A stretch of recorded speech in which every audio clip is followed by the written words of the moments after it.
What's going on, Next Gen fam? Welcome back to Mentor Momentum with Next Gen HQ. You are in for an absolute treat this week. We got to sit down with JD Meier, the Director of Innovation at Microsoft.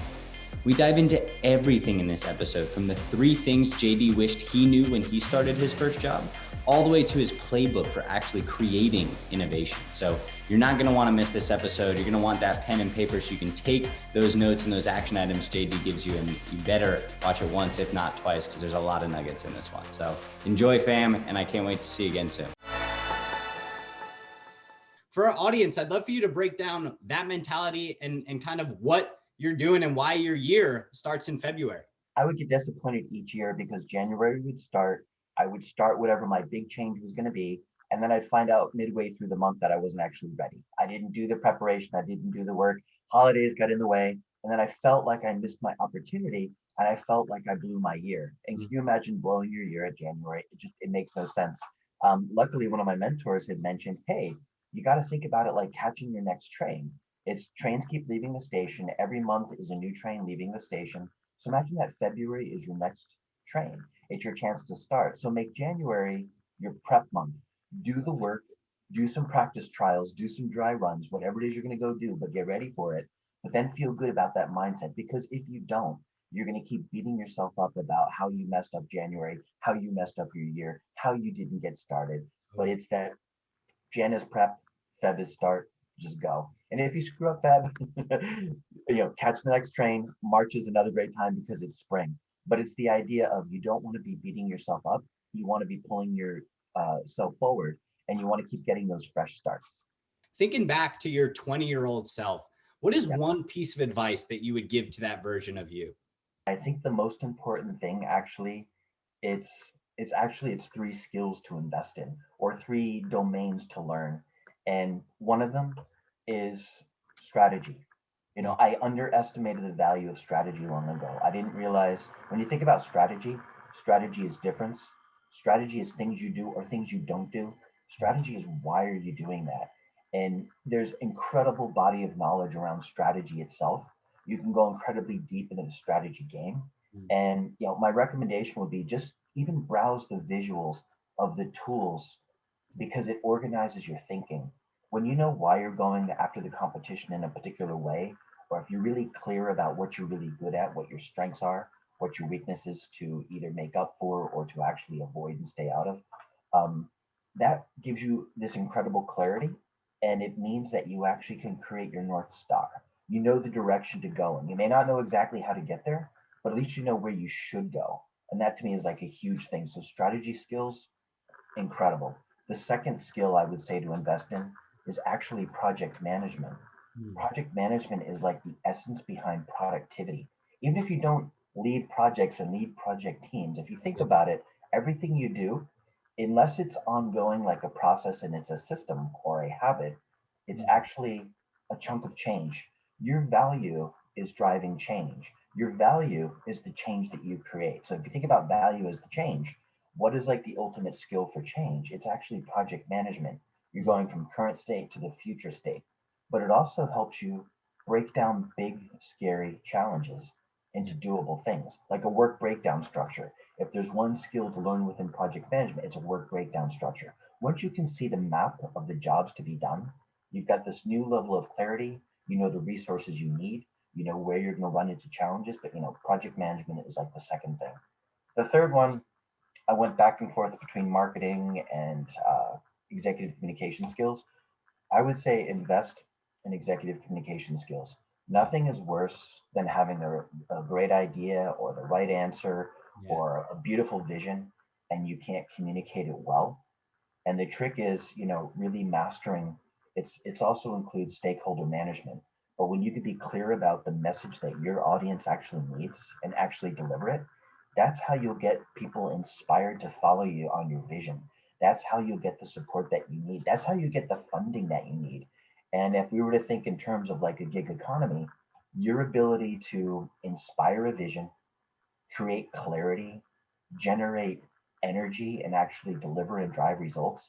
If you think about it, those 3 areas, between the strategy, the project management, and executive communication, you will have the triad of power, the triad of empowerment.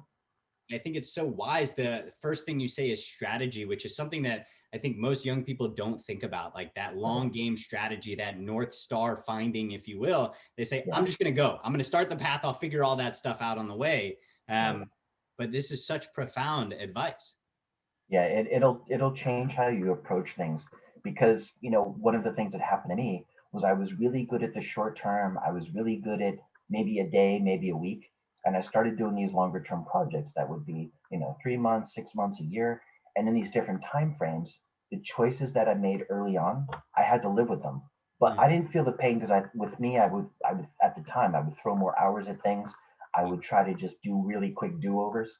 But when you're including other people, and today's results are really about collaboration and connection with others. It's the network effect. When you have other people living your pain of your bad choices, you want to make smarter choices. And it's not about big upfront design, it's not about big upfront planning. You don't need that. But what you do need is something of a balcony view. But it's hard to create the balcony view if you don't have the tools. So the beautiful thing in the land of strategy is there's a lot of visual tools, but even better, the fact that they're visual tools, the fact that you could go to a whiteboard, the fact that you can talk through it, now you can get other people in your strategy game. It's not like, oh, I can play strategy, but you can't because you didn't learn this in school or you didn't do this. It's like, no, we're going to just pull up the tool. We're going to look at it. Think of it like a canvas, like you probably heard of the business model canvas. mm. You can pull up a canvas of a strategy tool and you can hack its strategy together.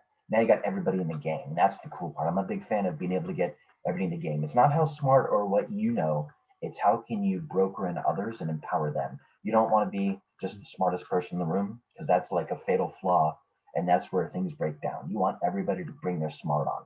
None of us is as smart as all of us.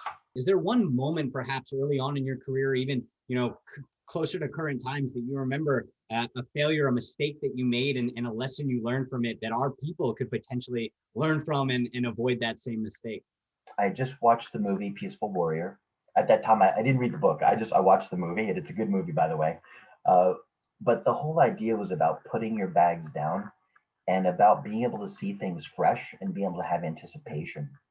And this was kind of a couple things happening at once, but I'd felt like when I was going to work, I'd fallen into habits, Mm, and remember that thoughts are habits too. And mm, so I had all of these thought habits. I had a way of showing up. I was showing up as if I had been there a while, as if I was a seasoned person, because it's true I was. But what that meant was I was missing, not seeing the things right in front of me. I mm, wasn't observing the changes. I wasn't bringing that fresh perspective because I was kind of living off the past. And this kind of led to the next thing.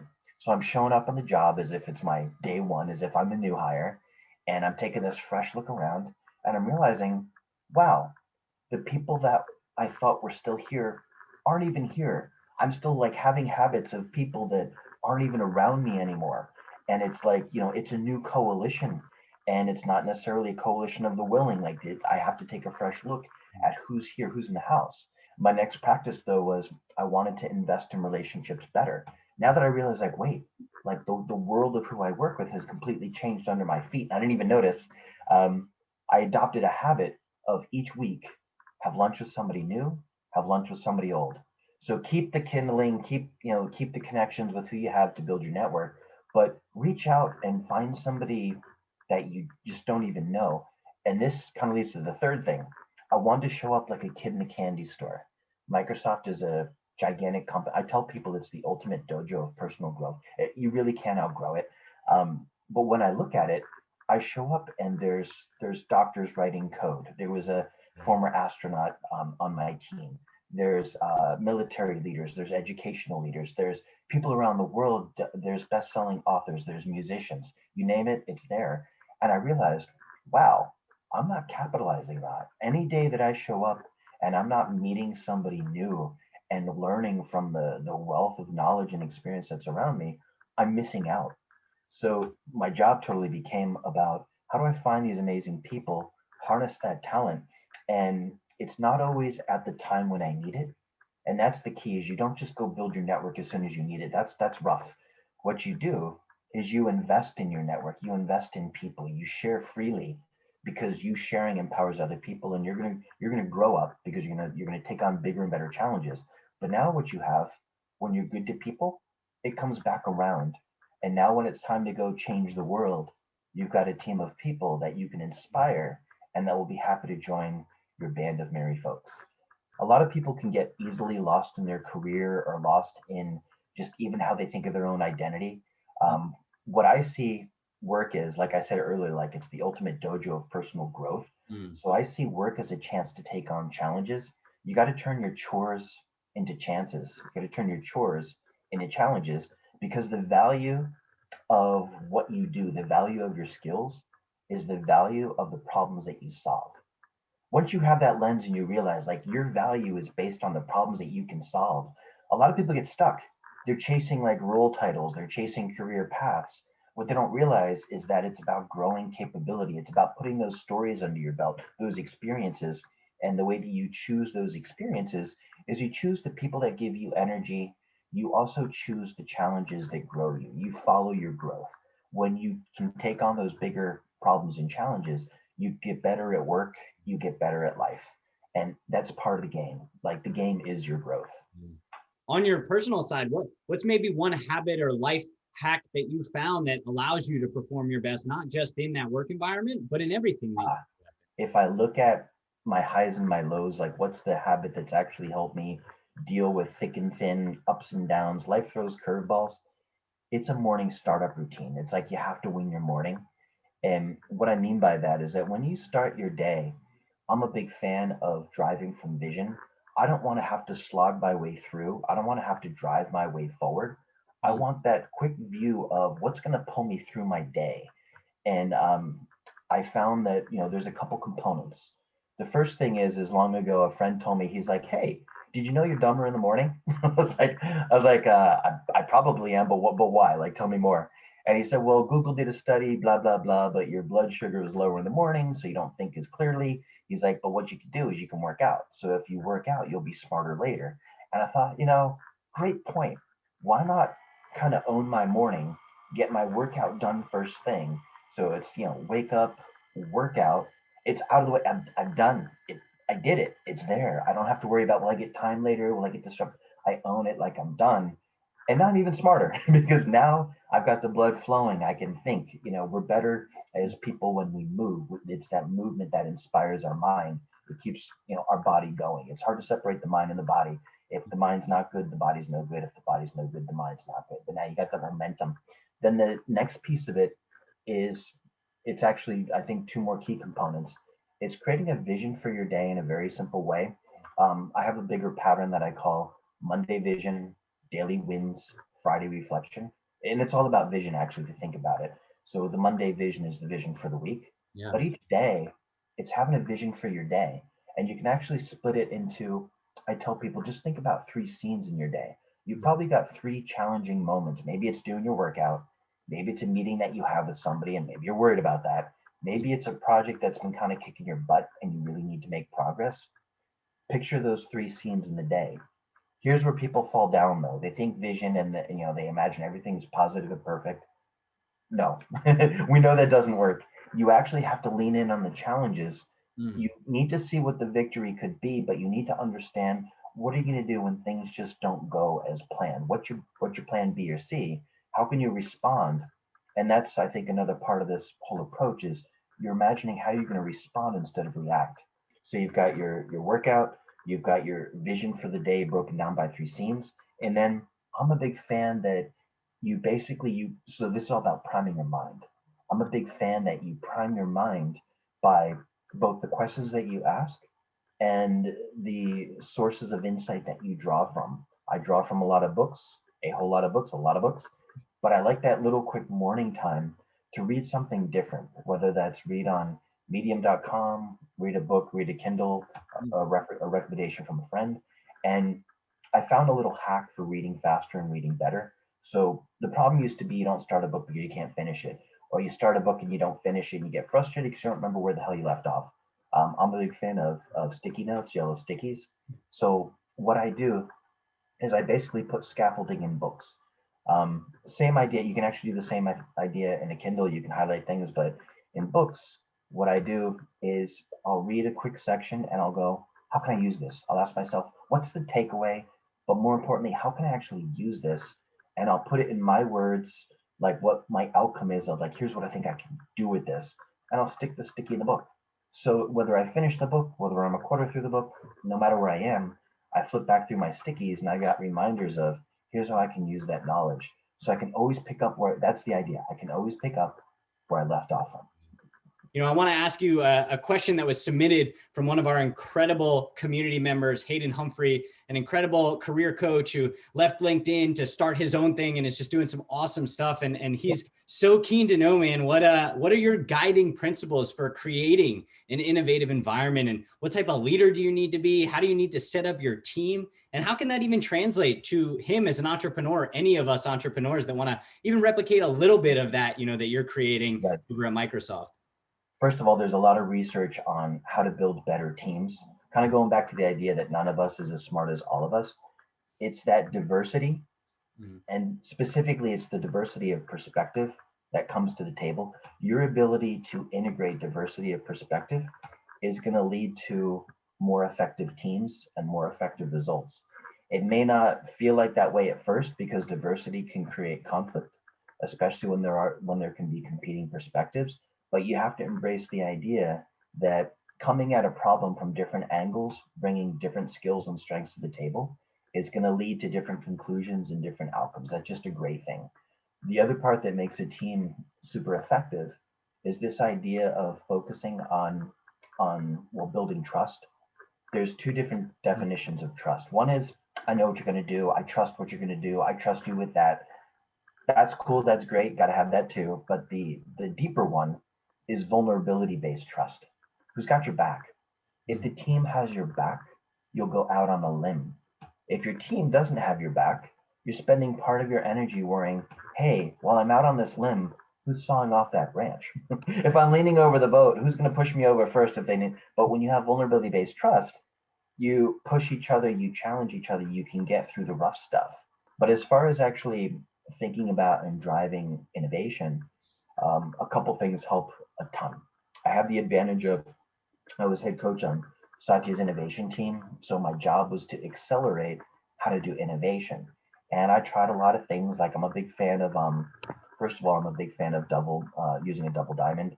If you've never heard of a double diamond before, think of it as there's two diamonds. One is on the problem side, one is on the solution side, but it's a diamond because you're expanding it, you're diverging, then you're contracting it. A lot of people just jump to the contraction so they don't solve the right problem. They just start hacking at something.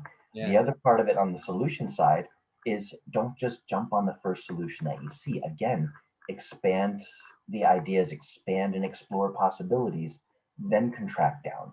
Just by doing that means you're putting more options on the table, you're being more inclusive, you're going to have a better vetted design because you've actually done the work of solving the right problem and solving the right problem the right way.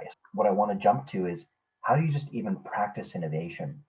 And a great way to do it is probably three key things. One is using a mock press release. Step into the future.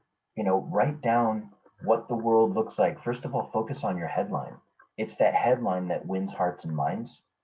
In order to win the mind, you got to win the heart. So get that punchy headline of how's the future going to be different if you were to pull this thing off, and then write the story of it. Here's why this is so huge. A funny thing happens when people just try to step into the future. Future isn't them. They can't relate to it. They don't feel it. That's why, like, party tonight you may feel disconnected from hangover you tomorrow. Oh, that's not me yet. That's not you. What they found is that even when they do MRIs, they'll actually see that the empathy part of the brain shuts down when we shift to the future. So imagine you're trying to inspire people about the future and they don't have empathy for it. They can't feel that pain. They can't feel the win. So storytelling becomes huge. Little vignettes, little narratives of the future. That's how you win people over. Kind of building on that. And this is something that I wish I'd figured out long ago. Is the idea of a 6-page narrative or just the idea of a memo, or basically a memo. Here's why that's such a big deal is because a lot of people can't see what's in your head. You can put things in a PowerPoint and try to share your ideas. And for a lot of people that works well. However, it only works well when they come with their PowerPoint and they do their little show and they respond to everything. The power of a memo is a very special thing. It forces you to really walk through how you're looking at the world, how you're seeing it, how you're internalizing. It's really what you're doing is you're sharing your internal representation of that challenge and why your response is a good thing. Like, how does Jeff Bezos influence the market? He's able to convince people, the shareholders, hey, the next couple of years, this bet isn't about that. This is about the 7-year play. Because here's how I look at the market. Here's how I look at the world. Here's how I think the disruptions are going to go. These are the trends that matter. He frames it out beautifully. So that's like, tool number 2 is so let's recap. It's the mock press release. It's this narrative memo.